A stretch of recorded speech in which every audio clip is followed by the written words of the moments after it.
So I've been following the Captain Marvel Brie Larson internet storm pretty closely, and not just for all the reasons that I mentioned in my previous video. I've also been following it because I've always wondered how much of an impact does the online world have with the movie world, and the example of Captain Marvel seemed like a perfect experiment to measure that, because as in the past when other movies have had online hate campaigns around them, or hate in air quotes campaigns around them, and they've bombed, there's also been other reasons why the movies have bombed. But in the case of Captain Marvel, the only negative thing surrounding this movie was the online hate. So if the movie underperformed, the only reason why it would underperform would be because of the online hate, so we'd be able to accurately measure exactly how much of an impact all of us screaming about stuff on the internet actually have. Well, the numbers are in. Do not believe all this hype from the Marvel shill sites going, oh, it made $1 billion worldwide, therefore it's the greatest movie of all time. It's a little bit more complicated than that. While it did make $1 billion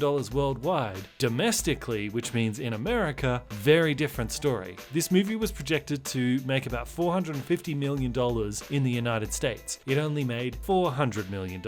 That's right, it fell $50 million short of where it was projected. So it would seem that Brie Larson's big mouth cost the movie $50 million.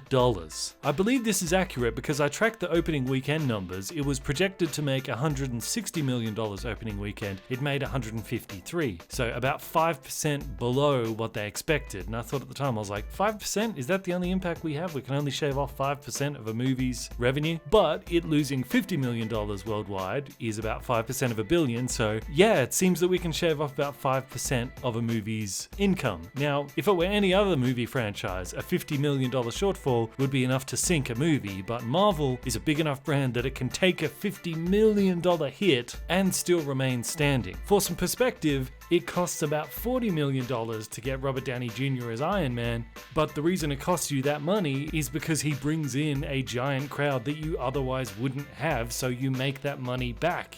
But it would seem with all the drama that she creates every time she opens her mouth, she will cost you about the same amount of money as having Robert Downey in your movie, only without any of the benefits that come from it. Is she really worth that big of a price tag? If the expense of having her in the movie is that much, is she really worth it?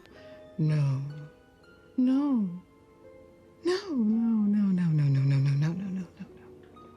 So honestly, I'm proud of us, guys. I'm proud of us. I'm proud that, like, the point of what as I mentioned in my previous video, the point of this, I had no illusions that we were going to sink this movie. I said that in the video. And despite what all the Brie Larson fans in the comment section keep lying about, pretending that I was, saying it was going to collapse, I never said that. I said I thought it would slightly underperform, and as a result, she would be pushed into the background of the MCU, and then quietly just sort of set aside. Still have to see how much she has to do in Endgame, whether she's sort of center stage or pushed into the background, as I'm hoping she will be. But hitting them with a $50 million expense, I do think we got our point across, and I'm happy with that. I'm actually proud of us, guys. We showed, just like we did with Ghostbusters, just like we did with Solo, we're not going to tolerate this kind of disrespect. It's not about money, it's about respect. It's not about hating women or any of that kind of stuff. It's about respect.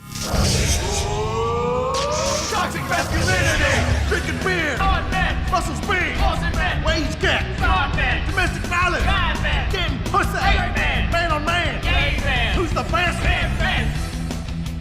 Man's male!